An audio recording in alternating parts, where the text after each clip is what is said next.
Hello, I like money. The season is about to end, and for good this time, while almost all the questions are answered from this season. LeBron will get his 4th NBA championship over the Miami Heat tonight as they are wearing the Mamba jerseys in Game 5. Nope. The Clippers blew a 3-1 lead, and I'm still crying about it. Russell Westbrook proved again that he ain't that good in the clutch in the playoffs, and Giannis lost in the second round. Well, what if I told you there are more questions to be answered from this season that no one, and I mean no one, is answering in the basketball community? For example, today's video, which is meeting the weirdest NBA candidates from the 2019-2020 season, with your boy, Alvini Linguine. Now, as y'all know, for the people who watched my video a month ago on the weirdest MVP candidates of the 2010s, all I simply do is look at the ballot and give my opinion on who I don't believe belongs on the ballot to receive said award in the first place, or at least have any consideration on the matter, you know, stuff like that. I have my reasons to say who doesn't deserve what, but just know it's my opinion, and if y'all have any disputes, let's talk about it in the comment section below. Other than that, let's get into the video, shall we? The usual like goal is the usual 1,000 likes, and again, this will be a series I do every year when all the awards come out. So with that out of the way, you already know who it is. Roll it!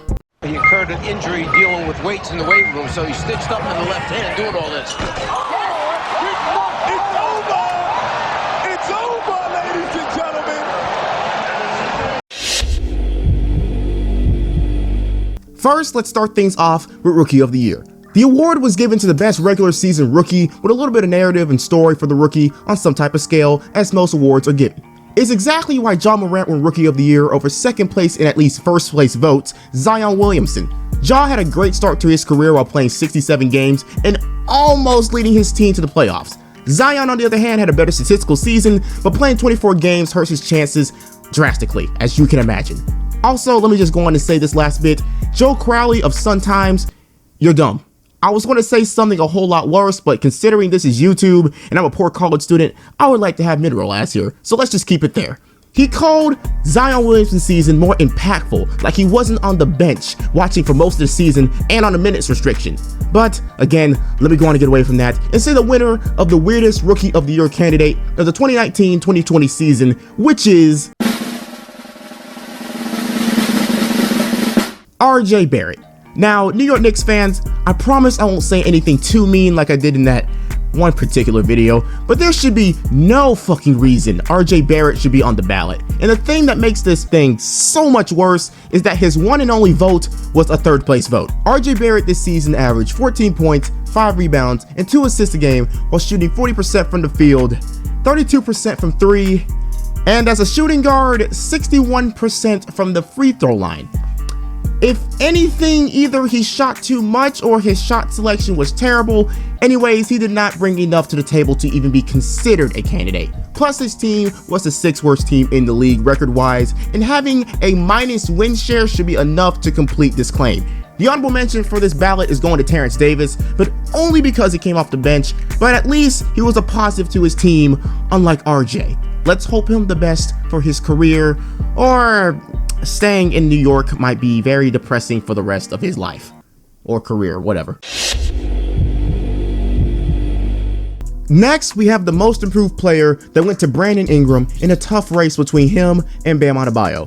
Brandon Ingram won this mainly through narrative, as yes, he definitely did take a big jump in his stats just like Bam. However, his career so far was full of he can, but when will he talks about how he'll blow up to be an all-star level player like he is now. Bam had a solid case himself as he showcased his versatile game this year, and he's been improving in Miami's culture. But all in all, I think Brandon beat Bam due to narrative, and you can't really go wrong with either in my opinion, but my spot for the weirdest candidate for the most improved player award goes to Pascal Siakam. Now, before y'all dislike the video and unsubscribe, let me at least explain why I think so. I believe we saw Pascal's peak as a player last year with Kawhi. He was an amazing second option just to be taking shots when he needed to and being amazing defensively as he had more energy to do so. But when Kawhi left, he was given the keys, at least when it came to the narrative, to take over and fill in for his production. But that's all he really did. Fill in. His production took a giant hit as he took more shots, and he didn't entirely improve much in his game, and as usual, when that happens, you will be exposed of that in the playoffs. And that's what exactly happened. He got exposed of it totally in the playoffs by the Celtics. And I know we aren't supposed to consider the playoffs for awards, but it just supports my claim entirely. Hopefully y'all understand where I'm coming from when I say that, and not dislike the video for what I am saying, as I'm aware it's controversial. But seriously, just hear me out when I say that, because I truly believe that he is the weirdest one out of all of these people when it comes to that. The Sixth Man of the Year award. It goes to the best and most influential person towards their team's success in the NBA that is mainly played from the bench, which is exactly why Montrezl Harrell won it over his teammates Lou Williams and Dennis Schroeder, who I'm gonna be honest, didn't know was doing so well in OKC. Now I will admit we do cheat putting him on the bench because he averages more minutes than the starter Ivica Zubac, but even Billy Donovan and the Thunder use him in a 2-guard lineup with Shea at the 3 and Chris Paul and Dennis at the 1 and 2 spots. But I will say now some people are just more suited to be sparks off the bench on the second unit. But I'll go on and add my 2 cents in this debate right now. Montrez won it over Dennis for a few reasons. He has better win shares and he produces more than Dennis in less time. Okay, cool, debate over. Other than that, let's go on and introduce the winner of the weirdest candidate of the Sixth Man of the Year award. Our winner is George Hill. Now, just like many of us, our first thoughts of Sixth Man of the Year wouldn't be George Hill, a 9-point per game scorer who even has less win shares than the winner. I don't really have much more to say on this, as it seems pretty self-explanatory to me at least. Some could argue he's the sixth man on the best team in the league, but even that wouldn't convince me. But even other than that, our honorable mention goes to nobody, since everybody else here seems plausible.